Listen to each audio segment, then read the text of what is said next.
I woke up a little after 6 in the morning, like almost every day since I moved into my daughter's house. The room where I sleep is at the end of the hall, small, with a window that barely lets in the dawn light. At that hour you can always hear the creak of the old pipes and the hum of the refrigerator in the kitchen. I sat on the edge of the bed, stretched my back, and put on the flannel shirt that's already a bit worn at the elbows. Then I folded the blanket carefully, like Linda always did, and looked at my watch. It's the watch she left me, the only object I still carry with me every day. Sometimes, when the sun hits the watch face, it seems like I can still see her fingers fastening it on my wrist. I went down the stairs slowly so as not to wake Catherine. In the kitchen, I opened the refrigerator and took out the beef, a couple of carrots, and a large onion. Whenever I can, I make her favorite stew. She loved that smell since she was a little girl, said it reminded her of Sundays with her mom. I chopped the vegetables on the cutting board while the small radio I brought with me murmured the day's news at a low volume. The click of the knife, the mumble of the announcer. It was my way of starting the morning. I heard footsteps behind me. Brian crossed the kitchen without even saying hello. He twisted his mouth as if something stank and said the smell was too strong.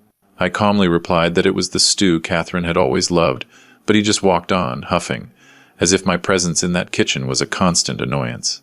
I tossed the vegetables into the pan with a little oil, and the smell began to rise, warm and familiar. I uncovered the pot and, with the ladle, stirred the meat so it wouldn't stick. Just then, Brian returned, this time with his phone in his hand and his brow tightly furrowed. Apparently, he was in a video call meeting, and the sound of the utensil hitting the pot bothered him. "Can you stop making noise?" he said, raising his voice more than necessary. I apologized and lowered the heat a bit, but he approached the stove, sniffed the air, and wrinkled his nose. "This kitchen smells horrible.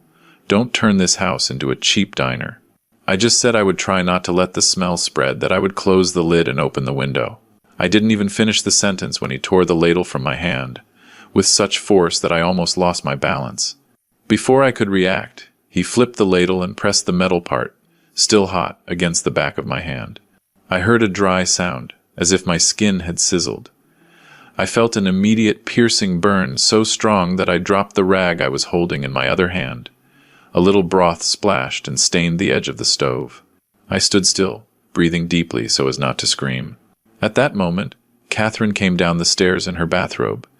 Seeing me holding my red hand and seeing the ladle thrown in the sink, she opened her eyes wide with concern. "What happened?" she asked, coming closer.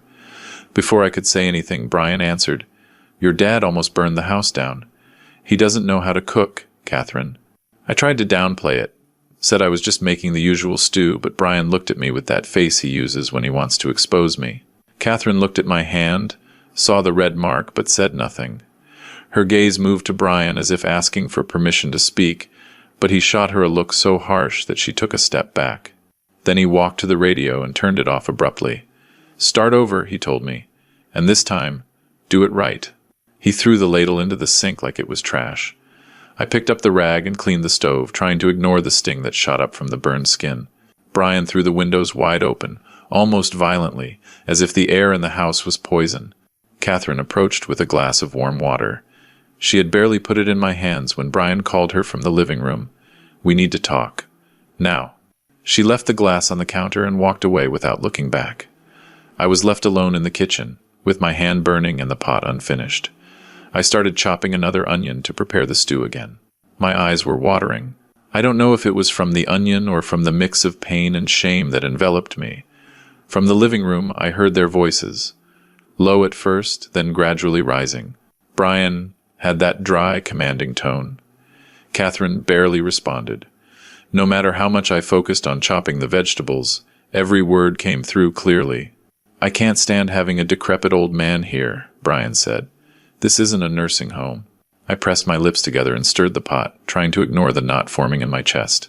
I tasted a bit of the broth with a small spoon. Even though my hand was shaking, I knew the flavor was right. I covered the pot and let it simmer on low heat. My phone vibrated in my pocket. It was a promotional message from the phone company. It took me several tries to swipe the screen because my burned hand wasn't responding well. I stared at the reddish, swollen skin, wondering how long it would take for the pain to subside. When the stew was ready, I turned off the stove and set the pot aside to cool a bit. I wanted to serve some for Catherine before she left for work, like I always did. But before I could grab a plate, Brian entered the kitchen again. He looked at the pot and let out a dry laugh. "Nobody is going to eat that. Eat it yourself." Catherine was behind him, standing in the doorway. She didn't look me in the eyes. She just lowered her head and nodded weakly, obeying her husband's decision as if she no longer had a will of her own. I said nothing. I just carefully picked up the pot, carried it to a corner of the kitchen, and left it on a low shelf. I kept silent, so as not to make things worse, not to provoke another argument. I felt the urge to ask them to at least try it, but I stopped myself. I didn't have the strength anymore. I covered the pot, took a deep breath, and tried not to spill anything as I moved it. The smell of the stew, the same smell that filled our house for so many happy years, now seemed out of place in this home where I no longer fit. And that's how that day began. A day that, although I didn't know it at the time, would be the beginning of my fall, and also the beginning of something that would change my entire life. That morning, after the stew was set aside in the kitchen corner, I tried to focus on making a simple breakfast. I scrambled a couple of eggs, put slices of bread in the toaster, and squeezed 3 oranges because Catherine always prefers natural juice, nice and fresh. I moved slowly, careful not to hit anything, not to make noise. The burned skin on my hand was still hot and stung every time I stretched it, but I chose to ignore it.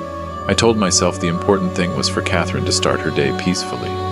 I had just finished setting the table when Brian came downstairs with his laptop in one hand and a cup of coffee in the other. He sat down without a greeting, opened the computer, and put on his headphones. "I'm joining a meeting," he said in a warning tone. "Stay out of the camera shot. Stay away." Catherine appeared behind him, her hair hastily tied up. She gave me a small smile, almost like an automatic reflex. "Dad, if you want, you can sit with us," she murmured. But Brian looked up from his laptop and shot her a death glare. "I'd prefer my colleagues not to see this," he said, waving his hand in my direction without even looking at me. I felt as if I were being pushed into an invisible corner. I ended up sitting at the very end of the table, barely touching the chair, like an awkward guest in my own family. I looked down at my plate, trying not to interrupt anything. Brian took a bite of egg, frowned, and pushed the plate aside. "This is bland," he complained. "Is it that hard to add some salt?" Catherine, without a second thought, said, "I'm sorry, love. I'll get you something else if you want." I sat frozen, with a lump in my throat. I was the one who cooked it, but she preferred to apologize rather than contradict him. I tried to say that I could make another plate, that maybe the seasoning was too light, but Brian raised his hand, cutting me off. "Don't make excuses. When something's wrong, it's wrong. That's it." I swallowed hard and looked down. There was something in his voice that made the words heavier, as if each syllable was being driven into the air. A few minutes passed. Brian snapped his laptop shut. "I need to talk to you," he said to Catherine. "In the living room." She followed him without a word. I heard the soft slam of the door, as if he had tried not to make it loud, but it still echoed in my chest. I was left alone in the kitchen, trying to distract myself by tidying up the dishes. The silence didn't last long. Through the wall, I began to hear the argument grow. Brian's voice got louder and louder, sharp, harsh. Catherine responded in a whisper that barely reached me. I tried to get away from the noise by moving the stew pot to reheat it a little. The aroma helped me breathe better, although my burned hand started to throb again. As I lifted the pot to place it on the burner, the handle slipped, slick with sweat and the sting of my skin. The pot slipped from my grasp. The crash on the floor sounded like a brief explosion. The stew spread everywhere, on the tiles, the small rug, the base of the cabinets. The impact also knocked over 2 plates that were drying in the rack, shattering them. Within seconds, Brian burst into the kitchen as if someone had yelled fire. Catherine was right behind him, her eyes swollen. "What did you do now?" Brian yelled. "Are you sabotaging my house on purpose?"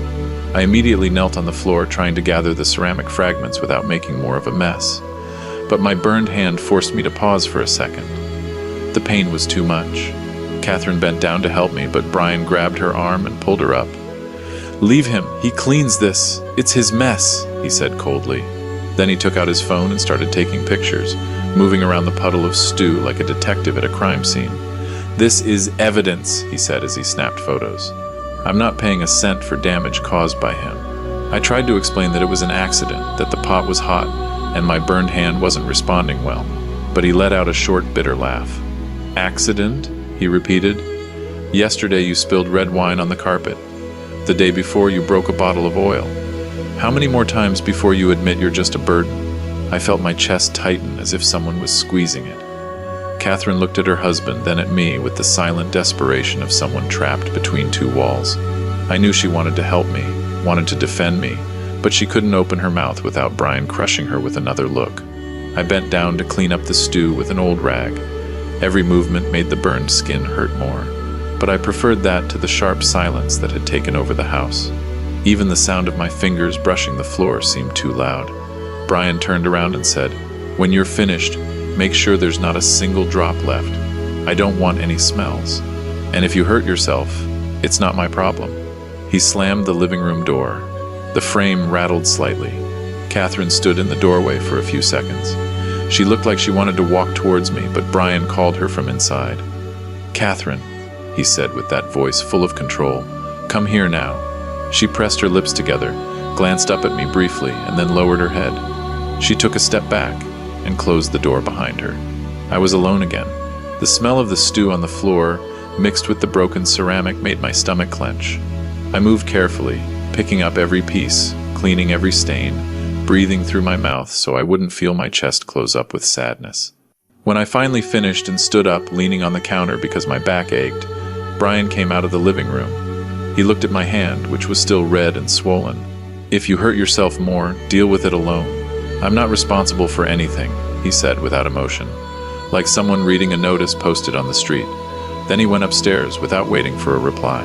Catherine stayed behind, at the edge of the hallway. Her eyes were glassy, her shoulders slumped. She looked at me for a long time, as if she wanted to say 1,000 things and couldn't say any of them. The house was so quiet I could hear the ticking of the dining room clock. That silence, her silence, that's what hurt the most. Because it was the silence of the person who had protected my heart the most for years. She said nothing. And her silence made me understand something I hadn't wanted to accept, that I no longer belonged in that house. That, little by little, they were pushing me towards the door, not with shouts, not with blows, just with a silence that said everything.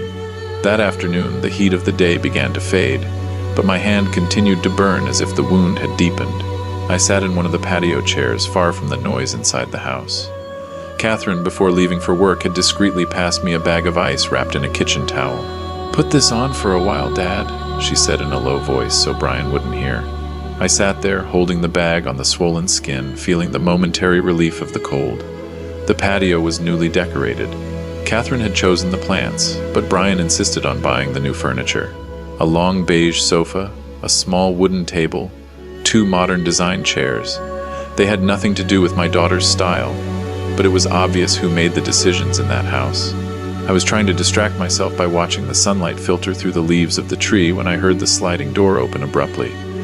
Brian came out with a cold beer in one hand and a sheaf of papers in the other. He didn't even look at me at first. He went straight to the table, set the bottle down, and watched me as if I were an intruder sitting in his garden. "What are you doing out here?" he asked, as if he couldn't stand finding me in any corner of the house. "And don't sit on that sofa. It's new, you'll get sweat on it." I stood up slowly, trying not to show that my hand still hurt.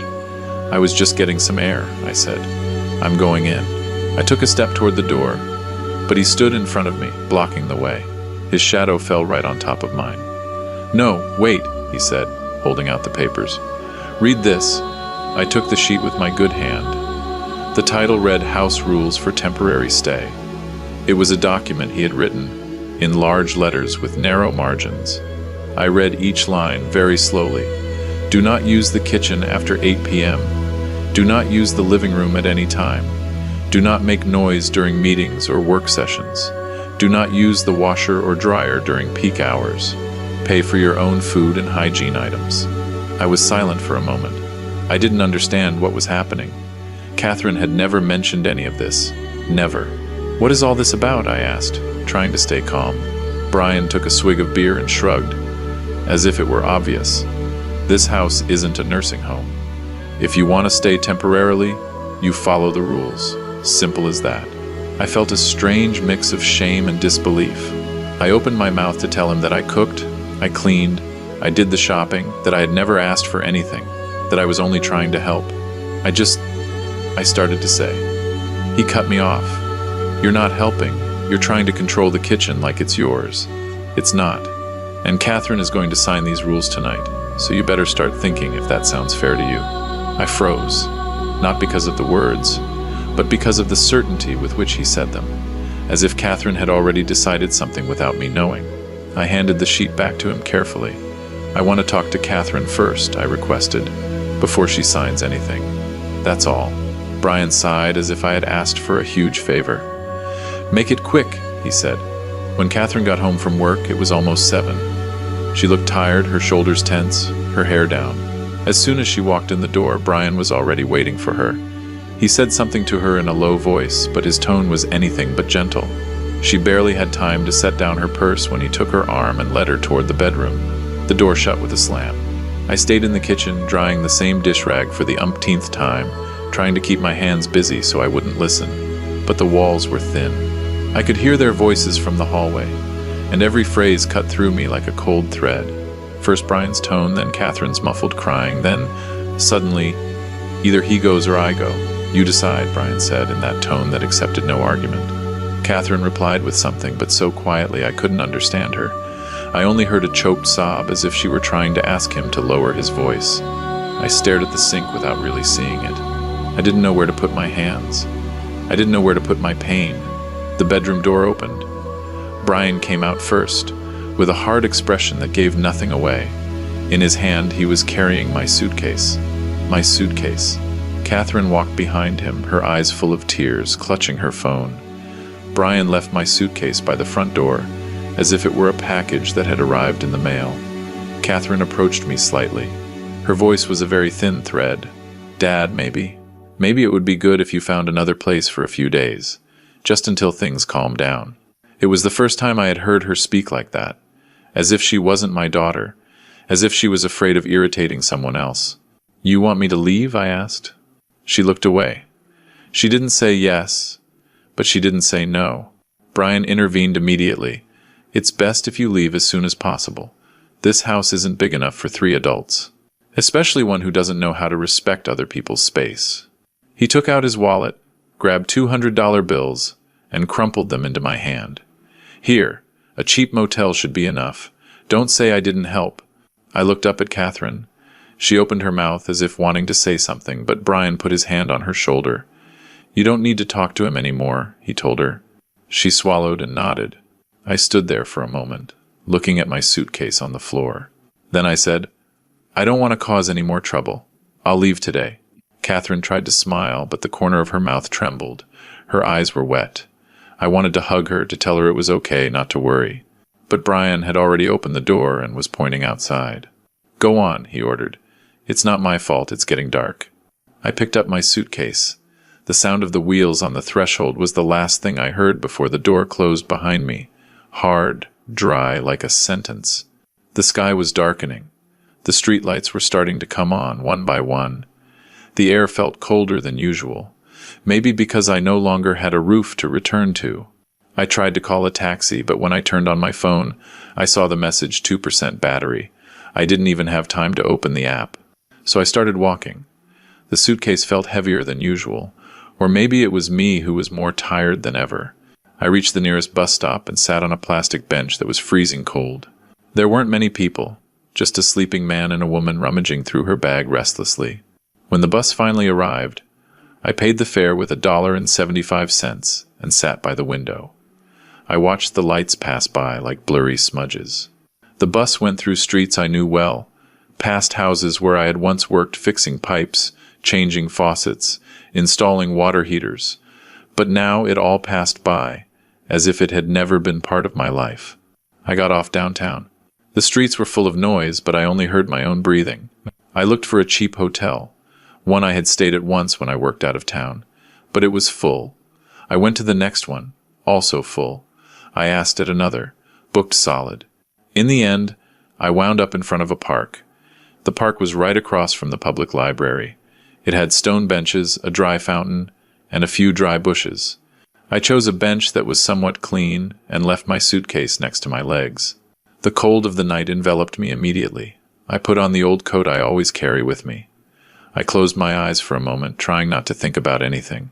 And so, my first night without a home began, without a plan, without knowing what I was going to do the next day. Just me, my suitcase, and a silence that seemed bigger than the whole city. The night wind grew colder than I had imagined. It seeped through every seam of my coat as if looking for a gap to settle in my bones.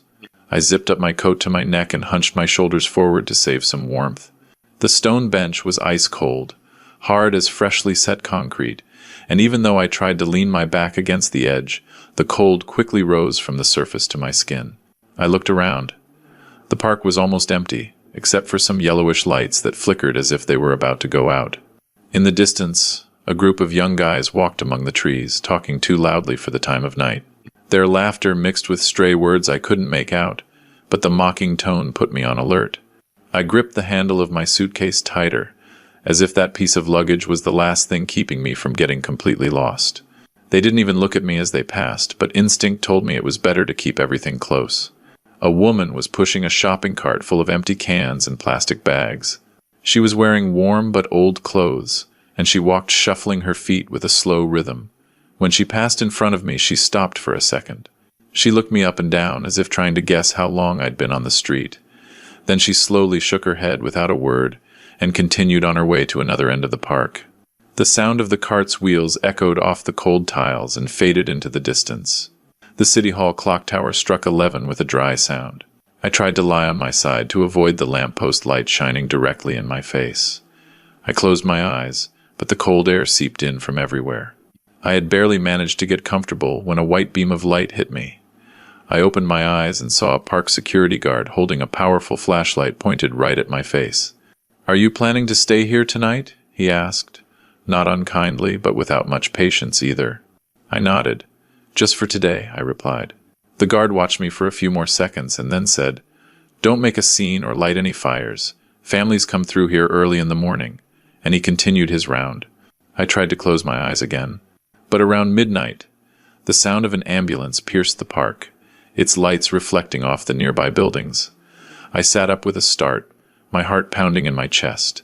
The bench had left my back stiff, and when I tried to straighten up, I heard my joints crack as if I'd been sleeping outdoors for years. Not far away, an older man, stooped and with tangled white hair, walked towards me. He limped slightly and seemed to carry the weariness of a lifetime in his steps. He stopped in front of me and raised a finger in greeting. "I'm Mickey," he said in a hoarse voice. "Mechanic.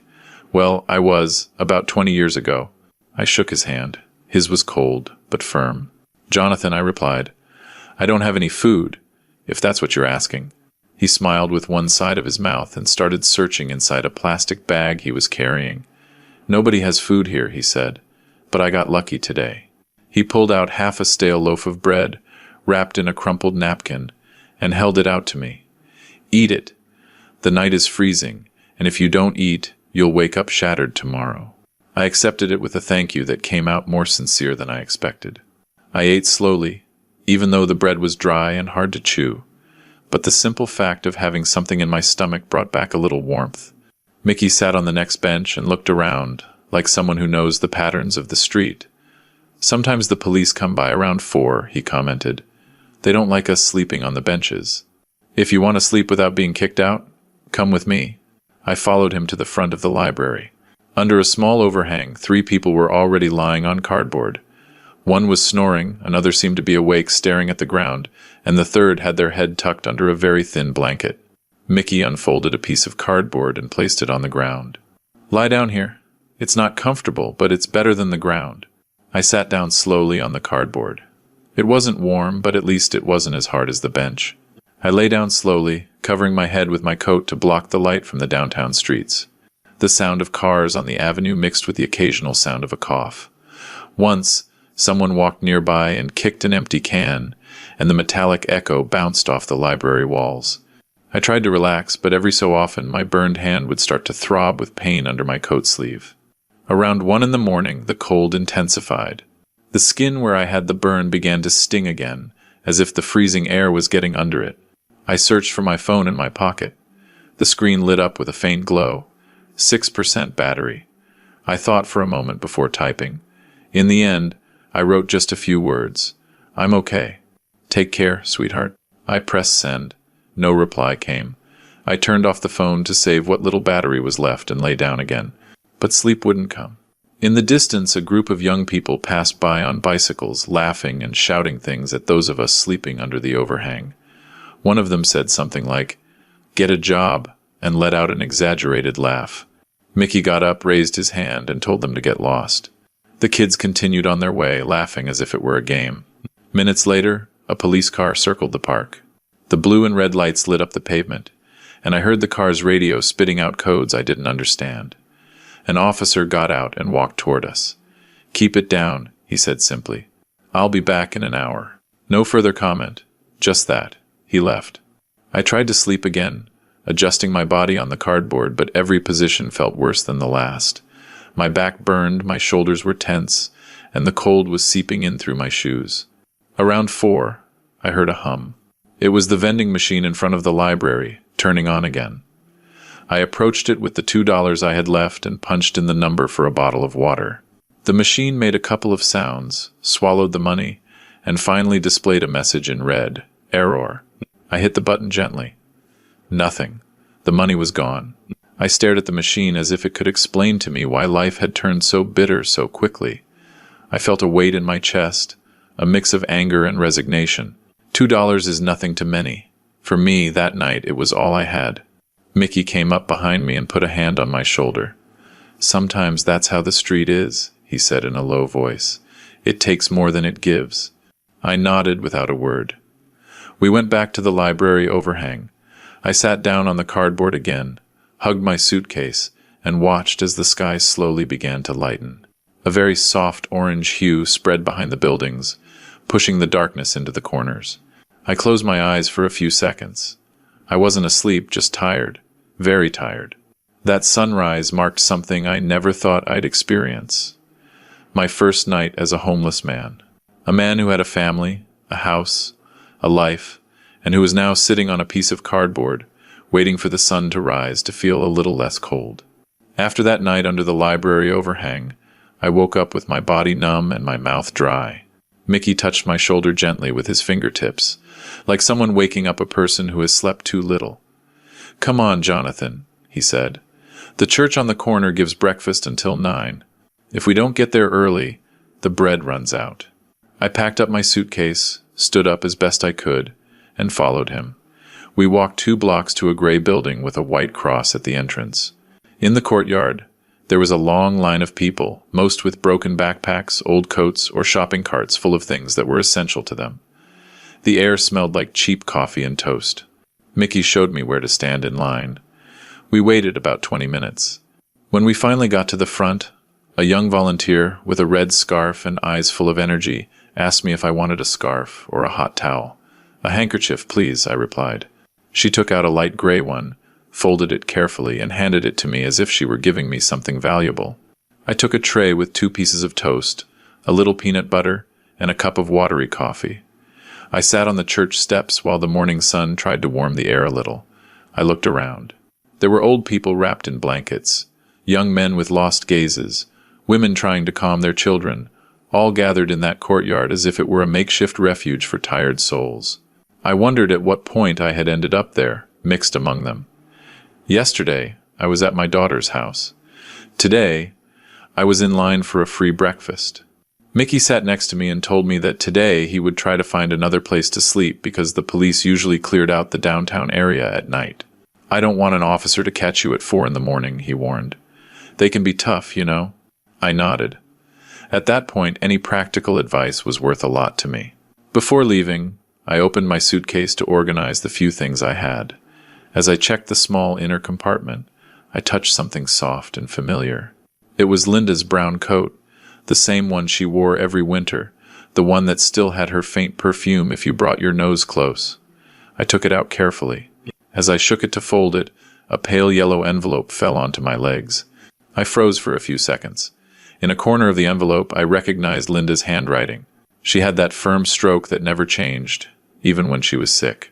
I sat down next to a tree to open it calmly, My hands were shaking from the cold, but also from something else, something I couldn't name. Inside the envelope, there was a letter and several neatly folded documents.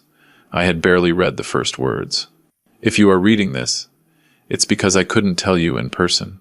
When a church employee came by, announcing that the courtyard had to be cleared to prepare for Mass, I quickly put the letter inside my jacket pocket and walked away from the building with Mickey. We found a bench near the library, where the traffic was less heavy. The wind moved some dry leaves behind us. I sat down, took out the letter again, and opened it with both hands. Linda's voice seemed to rise from the lines. Jonathan, I know you've always been responsible, even more than you had to be. That's why I needed to leave this for you without anyone else interfering. I want you to have something secure when I'm gone. My vision started to blur. I blinked several times until the letters came back into focus. I kept reading. Linda wrote that for years she had invested in small buildings, commercial properties, and some properties she had bought at a good price before they appreciated.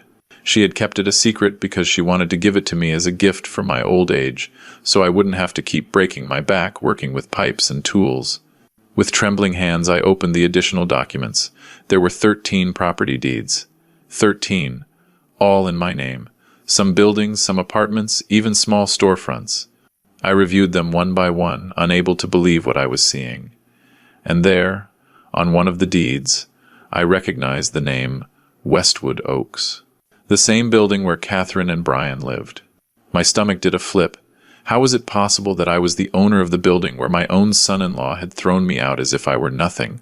I ran my finger over the printed address, once, twice, 3 times, to make sure I wasn't hallucinating. Mickey came back from talking to another man and saw me holding the papers. What do you have there? He asked. Just some things from my wife. Memories, I replied, quickly putting the documents away. Mickey nodded, without asking any more questions. Take care of them, he said. Out here, if they see you have papers or something important, they'll try to steal it. Don't let your guard down. I put everything in the inner pocket of my jacket and zipped it up all the way. Suddenly, a few cold drops fell on my head. Within seconds, it started to drizzle. Mickey pointed to the library overhang, and we ran towards it. The water splashed from the sides and wet the floor. I placed the papers on my legs and tried to protect them with my body. I used the gray handkerchief they had given me to dry the damp corners.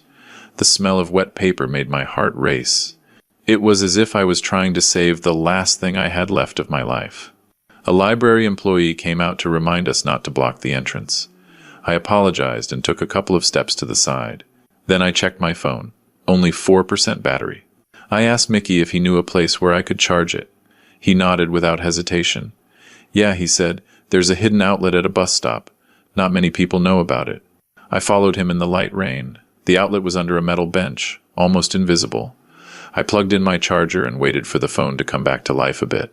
As the percentage slowly climbed, I opened the documents again. On the last page there was a name underlined, Samuel Ortiz, lawyer, and below it a phone number. My heart pounded. Maybe he could explain all this. When the phone reached 7%, I made up my mind. I dialed the number with cold fingers and pressed the phone to my ear. The voice that answered was calm, mature. Yes. This is Jonathan Ale, I said. I believe you knew my wife, Linda. There was a brief, loaded silence. Then the voice changed. Jonathan? Is that really you? We've been looking for you for 6 months. Where are you right now? I looked around. The bus stop was damp, with puddles shining under a gray sky. At a bus stop downtown, I replied, feeling strange saying it. Don't move, he ordered. We'll send someone to pick you up immediately. I hung up.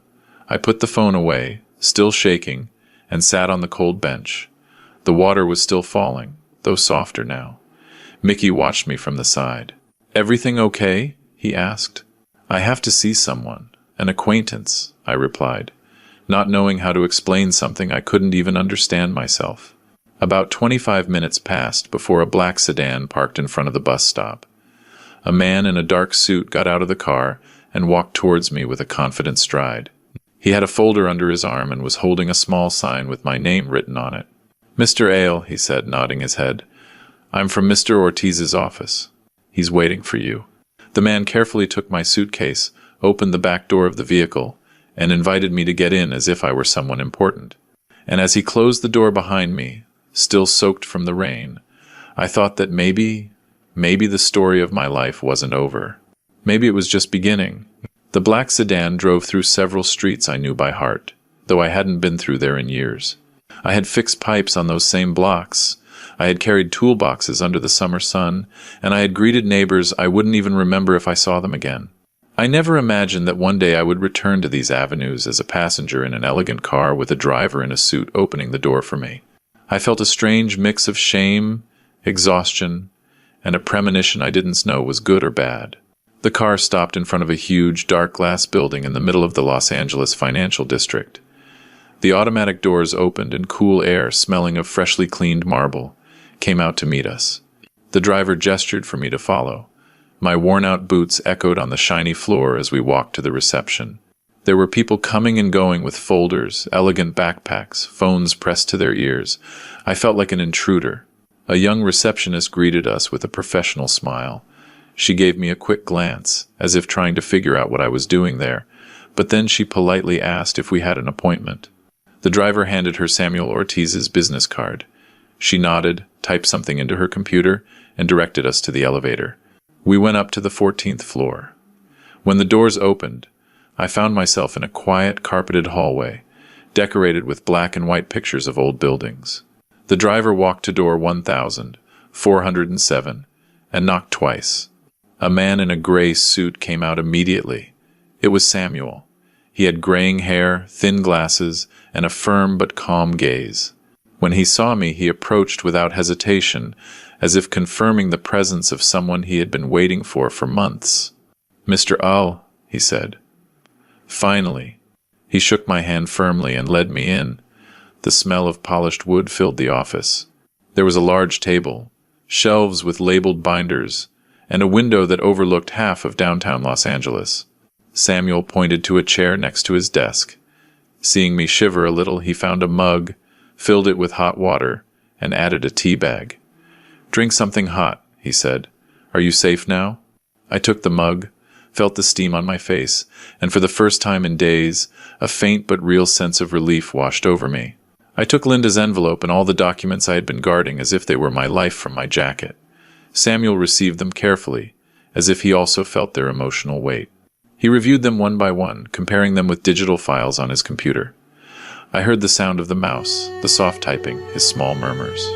After a few minutes, he looked up. "Everything is in order," he announced. "You are the legal owner of 13 properties." I said nothing. I didn't know what to say. It was too much information for a man who had slept on a piece of cardboard just the night before. Samuel continued speaking, explaining that they had been trying to locate me for months. They had called Catherine's house, they had sent letters, but Brian never provided my information. I felt a lump in my throat. It wasn't a surprise, but hearing it confirmed by a stranger, it hurt. Samuel opened a safe and took out a thick file. He placed it in front of me. "Here is all of Mrs. Linda's history," he said. "Purchase agreements, renovations, lease contracts, personal notes. She was very meticulous." I picked up the notebook where Linda had written in her firm hand. There were lists of expenses, names of tenants, notes on pending repairs. She had built all of this in silence, without bothering me, without showing off. She always said she didn't want me to work until my back gave out. And still, I never knew the magnitude of what she was doing. Samuel watched me as I turned the pages. "Forgive me for asking," he said softly. "Where are you living right now?" I swallowed. My voice came out almost as a whisper. "On the street. I slept outside last night." Samuel's expression changed immediately. He stood up, took his cell phone, and gave quick instructions to someone. There was no hesitation or surprise, only action. Then he looked at me again. "You can't go on like this. A car will take you to a hotel right now." I wanted to say it wasn't necessary, but he stopped me with a wave of his hand. "It's not a favor, Mr. Ale. It's the least you deserve." The driver returned and accompanied me back to the elevator. We went down to the lobby, got into the sedan, and drove to a place I had only ever seen from the outside. The Paramount Regency, a hotel I had always considered to be for the rich. The driver opened the door, helped carry my suitcase, and guided me to the reception. The receptionist swiped a room keycard and handed it to me with a smile. "Executive Suite, 19th floor. Have an excellent stay." I took the elevator. When I reached the top, the door to the suite opened with a soft beep. I stood still for a few seconds, not daring to go all the way in. It was like entering another life. The room was huge. The white bed looked more comfortable than any I had slept in years. There was a balcony with a view of the entire city. The bathroom gleamed with light marble and soft lights. The driver left my suitcase in a corner and wished me a good night. When I was alone, I opened the minibar, took a bottle of cold water and an apple. I hadn't tasted fresh fruit in days. I sat on the bed with the apple in my hand, as if it were a luxury I didn't yet deserve. Then I went to the bathroom. I turned on the shower and let the hot water cascade over my neck, my back, my hands. I felt the grime of the street wash away, felt the heat restore a little of my dignity. I closed my eyes. I didn't cry, but I was close. I wrapped myself in a large, soft towel, sat on the edge of the bed, and checked my phone. No message from Catherine. None. I pressed my lips together tightly. It wasn't a surprise, but it still hurt, as if an invisible hand was squeezing my chest. I called reception to ask for laundry service. They came for my clothes, including the old jacket I hadn't taken off in days. In the hotel restaurant, I ordered a creamy soup, garlic toast, and a roasted chicken with herbs.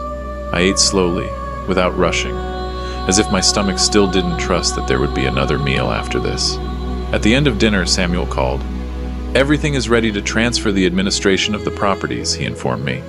"Tomorrow, we'll tour 3 of the main buildings so you can get to know them." I thanked him quietly. I went back to my room.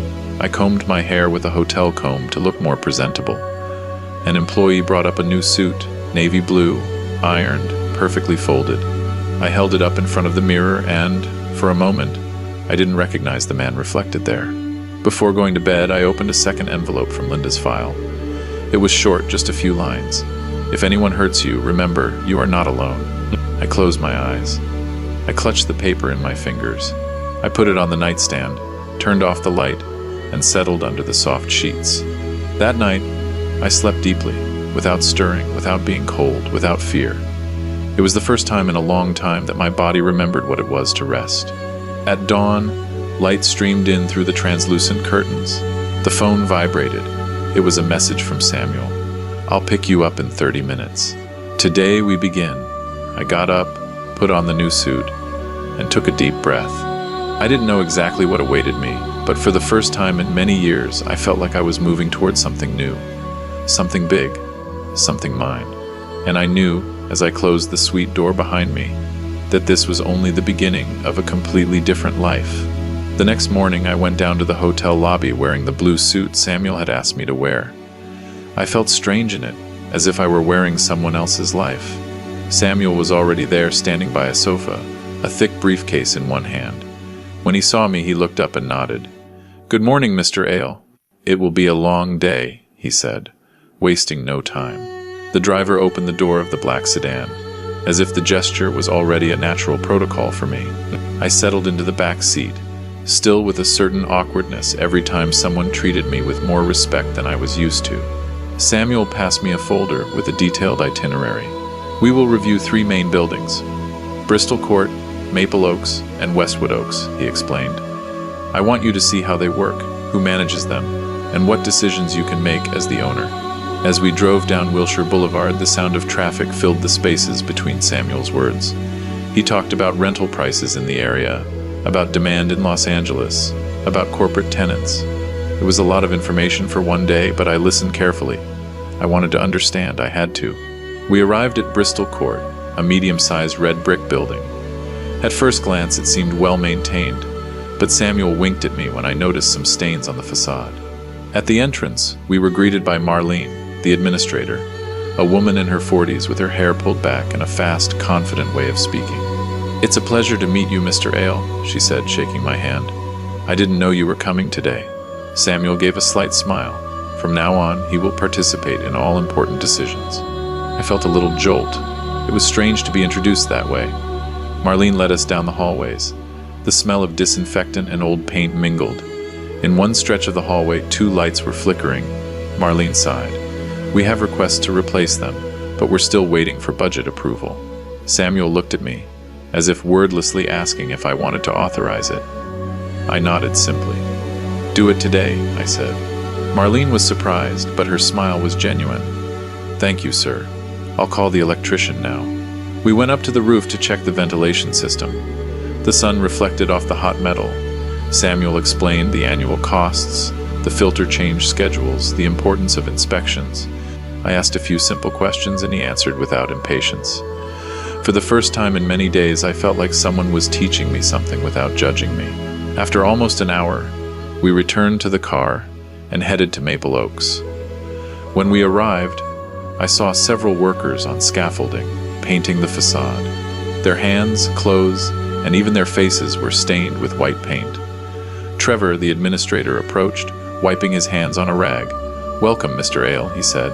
"We're renovating the front, as you can see." Trevor took us to the fire control system room. He showed us panels, alarms, reports. Samuel asked for the list of tenants behind on rent. Trevor pulled out a printed spreadsheet and spread it on a table. My eyes went directly to the third line. Brian Mercer, Unit 3B, 1 month overdue. My heart gave a small lurch. Samuel watched me out of the corner of his eye. "What do you want us to do?" he asked quietly. I clenched my jaw, took a deep breath, and replied, "Proceed as required. Nothing special." Trevor nodded without further comment. "I'll send the second notification today." We left the building. I still felt a knot in my stomach, but I kept quiet. I didn't want my emotions to interfere with professional decisions. The third destination was Westwood Oaks. As soon as the car turned the corner, I recognized the place. I had changed light bulbs in that building myself when Catherine lived there alone. Seeing it again, from the window of a luxury car, gave me a strange feeling, as if life were showing me a distorted reflection of the past. Dennis, the administrator, appeared at the entrance with a tablet in hand. He greeted us and began to guide us through the building. In the mail area, I saw several packages piled up. Some had been there for weeks. "There are tenants who never pick up their things," Dennis explained. "We've already sent notices, but nothing." Then he opened an app and showed me the debt chart. 3 apartments appeared in red. Among them, one stood out like an open wound. Unit 3F, Mercer and Ale. My chest tightened. It was Catherine's apartment, the place where Brian had built his silent dominion. I cleared my throat. "What is the behavior of the tenants in 3F?" I asked, though I already knew the answer. Dennis lowered his voice. "The husband is complicated, very impulsive. And the wife? Well, she seems to be afraid of him." I nodded slowly. "Do what the law requires. No exceptions." Dennis was silent, but he understood perfectly. We went down to the parking garage to check the security cameras. Some were partially or totally covered by dry vines. "I'll fix it this week," Dennis promised, taking notes. When we finished the tour, Samuel suggested lunch at a small sandwich shop 2 blocks away. We sat by the window. He ordered coffee, I ordered water. While we ate, he explained the income and expense flows, the pricing policy, pending repairs, and how tenant conflicts were handled. He took out a form. "This document authorizes me to send rent adjustments to all properties. Just for this initial stage, until you're fully familiar with the operation." I took the pen. My hand trembled for a second, but I signed. I felt like I was officially entering an unknown world, one that Linda had quietly built for me. Samuel took me to a store to buy a new phone and a SIM card for work. In the afternoon, I returned to the hotel. When I opened the door to my suite, I found my shirts folded, my old jacket hanging up, everything impeccably tidy. That contrast, my humble clothes in a luxury room, gave me a feeling I wasn't sure was gratitude or displacement. I turned on the TV just to have background noise while I reviewed the emails Samuel had sent. There were over 150 pages of reports. I focused on one tab, Westwood Oaks, adjusted rent notice. The notice had already been sent. Below it was a list of tenant responses. The first one read, Brian Mercer, voicemail received 6:47 p.m. requests to meet with the owner. I stared at the screen for a few seconds. Then I closed it without listening to the message. At 7:30 p.m., the room phone rang. It was the reception informing me there was a package for me. I went down to get it. It was another suit, navy blue, perfectly packaged. I took it to the room and hung it in the closet, thinking that I had never in my life owned 2 new suits at the same time. Before going to bed, I went out onto the balcony. From there, the car lights formed bright, endless lines. The night air carried a faint smell of hot asphalt and distance. I leaned on the railing and breathed deeply. The second day of my new life as an owner was over. I knew that the next day there would be more work, more decisions, more revelations. But for the first time in a long time, I wasn't afraid. Just a strange, quiet calm, as if I was finally occupying a place that had always been destined for me, even though I didn't know it. The next morning, with the suit from the day before still hanging behind the door, I went down to the lobby to meet Samuel. He was already there, reviewing thick papers in a black briefcase. He greeted me with a serious but kind nod. "Today, we make it all official," he said as we walked out to the street. The black sedan was waiting. The driver opened the back door for me with the same usual courtesy. It didn't surprise me as much anymore, but I still felt that little twinge of discomfort, as if the luxurious seat wasn't really mine. As we moved through the morning traffic of Los Angeles, Samuel reviewed every step of the legal process. We arrived at the corporate building where Ale Properties LLC would operate. We entered a meeting room with a long table, 6 chairs, and a pile of documents that looked like they could hold a door open. The lawyer handling the company registration brought in 6 binders, each almost the size of an old phone book. "Each one requires your signature, Mr. Ale," he told me gently. "Here, here, and here." I spent over an hour signing. My hand got tired several times. I had to stop to stretch it. Samuel explained certain terms, clauses I had never heard of, concepts that belonged to a world Linda had secretly lived in for years, while I was still fixing rusty pipes. When we finished, Samuel opened his laptop and started reviewing the emails received from the 3 building administrators. With a raised eyebrow, he commented, "Most accepted the rent adjustment without complaint. A few had minor questions. And here," he paused. He looked at the screen with a mixture of amusement and resignation. "This one is from Brian Mercer." My chest tightened, though I showed no visible sign. Samuel lowered his voice a bit. "He's threatening to sue the owner for abusive increase and harassment." He added, "He has no idea who you are." I tried to keep my face neutral, but I felt a warm knot rising from my stomach. It wasn't pride or satisfaction. It was a more bitter mix. Disappointment, weariness, a kind of sadness that no longer surprised me. "Proceed as the law dictates," I told him. "I want no exceptions." Samuel nodded immediately. He closed the computer and invited me to visit 2 more buildings. One small one in Fairfax, boutique style, with narrow balconies and hanging plants. Another in Santa Monica, old, with elevators that looked like they were from the 72nds. In Fairfax, an elderly woman approached me slowly, leaning on a cane. She introduced herself as Mrs. Morales and told me the elevator got stuck almost every day. "I don't have the knees to climb 3 floors anymore," she told me with a shy smile. "I'll send a technician today," I replied. "I promise you." The woman took my hand for a second, as if the gesture meant much more than I imagined. As we were leaving, Samuel received a message. He read it, sighed, and passed me the phone so I could see the text.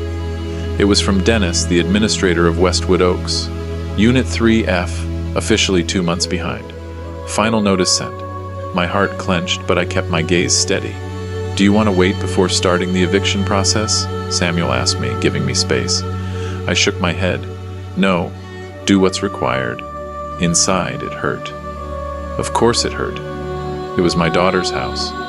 It was my son-in-law's name. It was the same place where I had been told I was a burden. But I also knew that allowing more time would only feed a problem that had been growing like mold on wood for years. That afternoon, Samuel filed the papers to request the eviction hearing, not just for 3F, but for 2 other apartments that were chronically behind. I signed everything with a calmness I didn't know I possessed.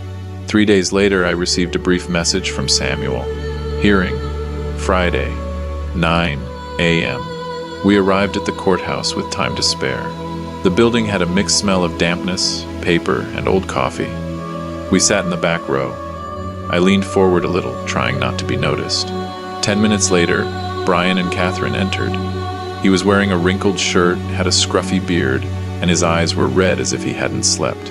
Catherine walked behind him, her gaze fixed on the floor, clutching a folded folder. She didn't look up once. Brian was making quick, Desperate calls, his leg bouncing nonstop. Several times he hit the seat in front of him with an open hand. I watched it all from a distance, feeling an uncomfortable hollowness in my chest. It wasn't anger, it was something else. The bitter feeling of seeing what my own daughter's life had become. When the clerk called the case, Brian stood up, pulling Catherine by the arm. He walked past me without recognizing me. He smelled like cold coffee and anxiety. In front of the judge, Brian puffed out his chest and spoke loudly, almost theatrically.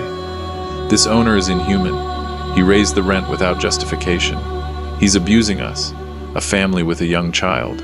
Catherine glanced over, surprised. They didn't have any children. I wanted to intervene, to say something, but Samuel brushed my arm as a signal to stay calm. The judge asked for proof of payment. Brian fumbled with his phone, swiped the screen several times, but he had no receipts. Catherine tried to explain in a trembling voice, "We've been going through financial difficulties." But Brian cut her off with a sharp whisper, "Shut up. Let me talk." Samuel approached the table and handed over the documents. The contract, notifications, market adjustments, and the complete history of pending payments. The judge reviewed them for barely a minute. "Unit 3F, he said in a firm tone. 2 months without payment. There is no evidence of payment. The decision is eviction within a maximum of 10 days. Brian slammed his hand on the table. The sound echoed in the room. The judge looked up. "One more outburst and I will sanction you, Mr. Mercer." Catherine burst into tears. She raised a hand, asking for a little more time, but the judge shook his head. 10 days. I cannot authorize more." Brian stormed out first, furious, kicking a chair in the hallway. Catherine followed him with small steps, wiping away the tears that wouldn't stop falling.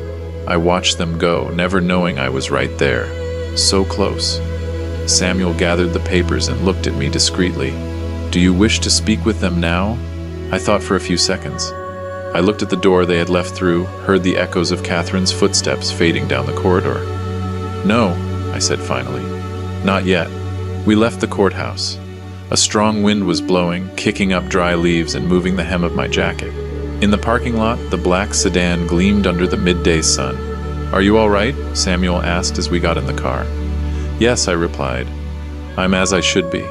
As the car pulled away from the courthouse, Samuel's phone vibrated. He looked at the screen, silenced it, and put the phone face down. "Brian," he said, without emotion. "He's left another message. Threats mixed with pleas, blindly.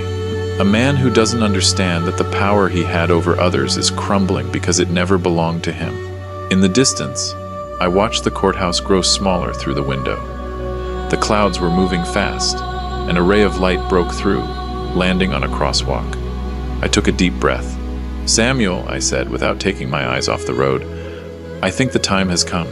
He nodded, as if he had been waiting for my words for days. "Then we will prepare everything," he replied. And just like that, I knew the next step wouldn't be legal or administrative. It would be personal, very personal. The morning after the hearing, with the judge's voice still echoing in my head, I received a message from Samuel at 7:12 a.m. It was short, but it said exactly what I expected. "Brian has called 3 more times this morning. He insists on meeting with the owner. Period."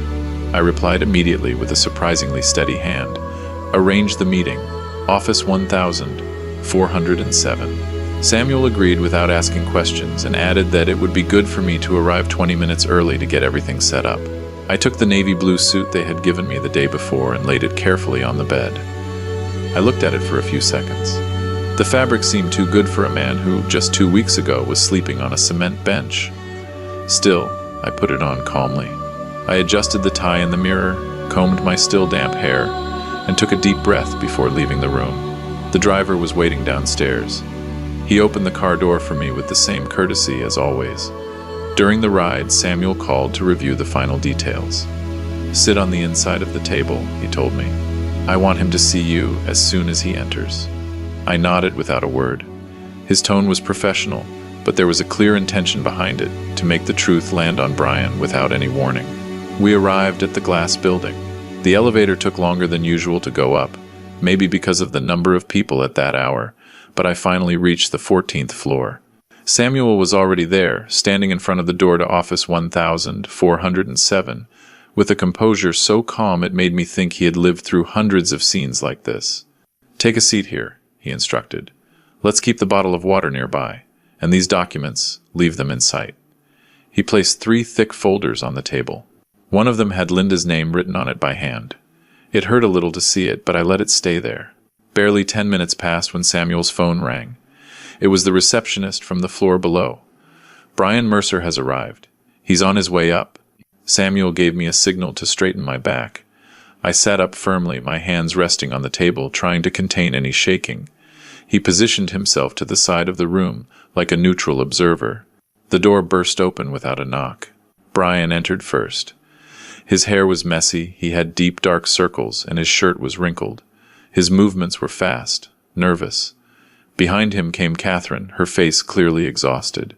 Her eyes were swollen, as if she hadn't slept. Brian took 2 steps and then froze. His gaze shot through me as if he had seen a ghost. Catherine took a second longer to react, but when she saw me sitting there, her lips parted and she brought a hand to her mouth. "Dad!" she stammered. "What? What are you doing here?" I didn't answer. There was no need. Brian blinked several times, as if his brain was trying to reconstruct the scene. What the hell is this?" he said, looking at Samuel. "I asked to speak with the owner of the building, not with him." Samuel replied with an almost surgical calm. "He is the owner of the building." The silence that fell was so heavy I could feel it in my chest. Brian's mouth opened, but no words came out. He looked at Catherine as if searching for support, but she avoided his gaze. Finally, he managed to articulate, He's the what?" "That's right," Samuel said. "He is the general owner of all 13 properties."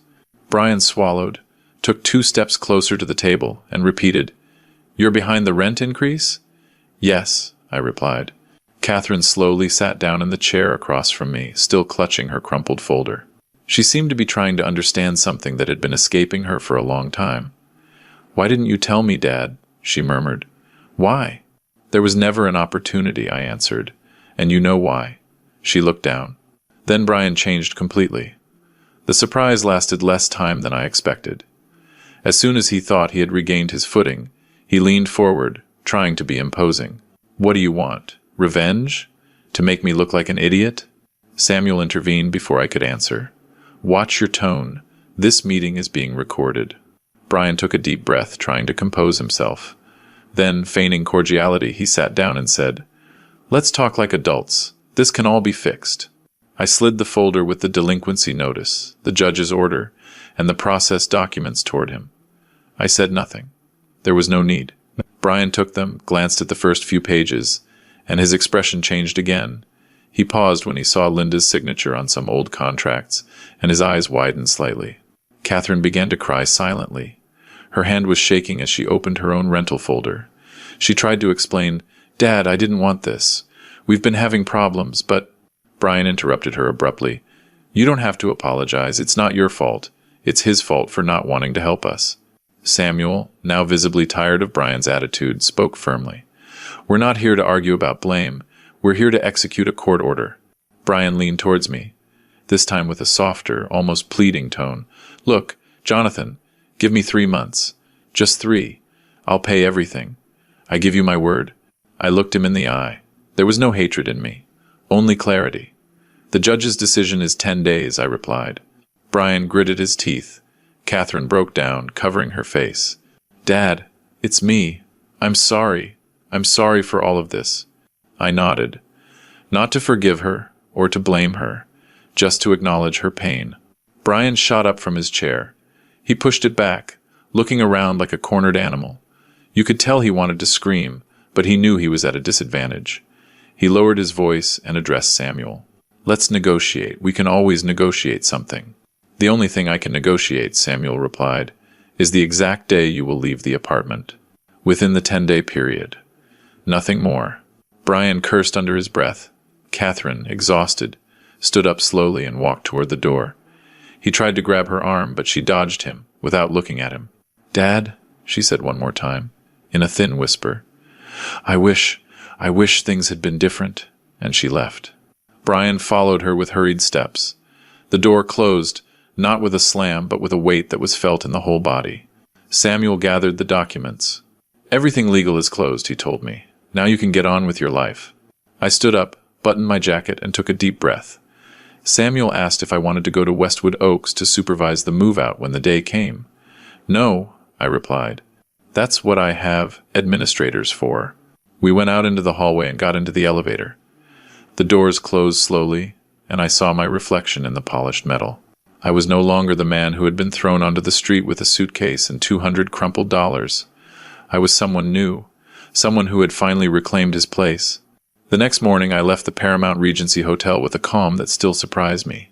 The lobby was full of tourists checking their bags, employees pushing carts with clean towels, baristas serving coffee in a hurry. I walked out the revolving doors with just one suitcase and an address written on a piece of paper Samuel had given me last night. Pasadena. A quiet neighborhood, he said. A small house, just what you want. The driver dropped me off in front of a street lined with maple trees, their leaves some already a pale red covered part of the sidewalk. The house was in the middle of the block, a one-story home with a chocolate-colored tile roof, a small front garden, and a stone path leading to the front door. I put the key in the lock, and, as I opened it, a soft smell of fresh paint enveloped me. The living room was simple, with a large window overlooking the backyard. The kitchen, though smaller than Catherine's, had a quiet charm. Light wood cabinets, a new electric stove, and a countertop where I imagined making coffee early. I touched each faucet, just to check the water pressure. Old habits I didn't know how to abandon. The faucets worked perfectly. I heard the strong, solid sound as if the house was telling me I could trust it. A few minutes later, Samuel arrived with a thin folder and a restrained smile. Here is the final contract. He handed me the official keys. As of today, this house is yours. I signed the papers without rushing. I no longer felt the anxiety of signing like in the first days with him. Now, things had a different rhythm, more certain, more mind. I walked Samuel to the door and watched him get into the black car which pulled away slowly down the street. When the house was quiet, I unpacked my suitcase. I hung my shirts in the closet, folded my pants, put my socks in the smallest drawer. The simple routine gave me back a sense of control I hadn't had in a long time. I walked to the nearest supermarket. I bought bread, vegetables, some chicken, and a small pot of yellow flowers that caught my eye. I placed it on the kitchen windowsill, right where the afternoon light came in. At 4, I went out to the backyard. I found a set of gardening tools left by the previous owners. I started pulling weeds, turning the soil carefully. The warm breeze touched my neck. An elderly neighbor stopped at the fence. "I'm Martha," she said, smiling. "I live in the corner house. If you want, I have some better shears for trimming those branches." I accepted the loan. Her kindness was simple, genuine. It reminded me of times I thought I had lost. While I was pruning the rose bush, some kids on bikes rode by, laughing, down the street. One of them raised his hand and waved at me as if he had known me before. I waved back and kept cutting until the bush took on a decent shape. I bought some potting soil and made a small rectangle in a corner of the garden. I pressed the earth with my knuckles, breathing in the damp smell that always made me think of my childhood. When evening fell, I turned on the porch light and sat in a wooden chair, looking at the neighborhood. The silence was different from the nights on the street.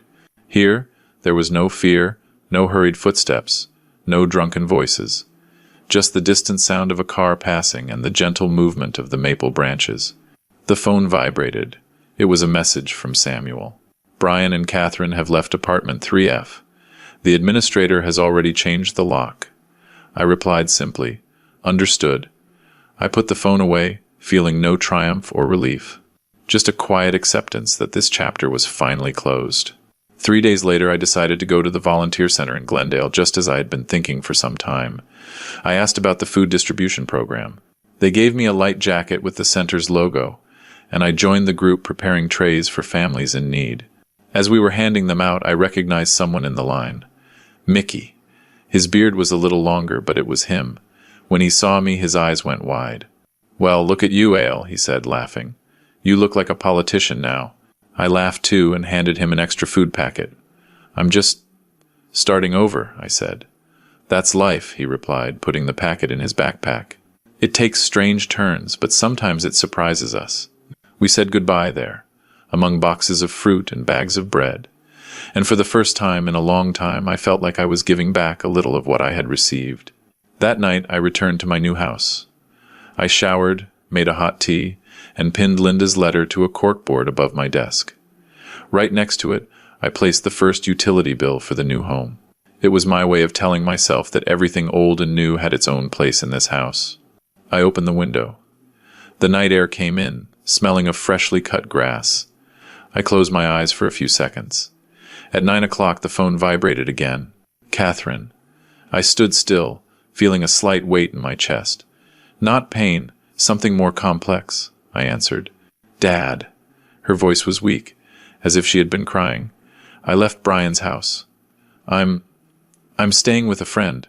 I need time to fix myself. There was a brief silence. I could hear her shaky breathing. I'd like to see you, she added. When you're ready. I don't want to force you.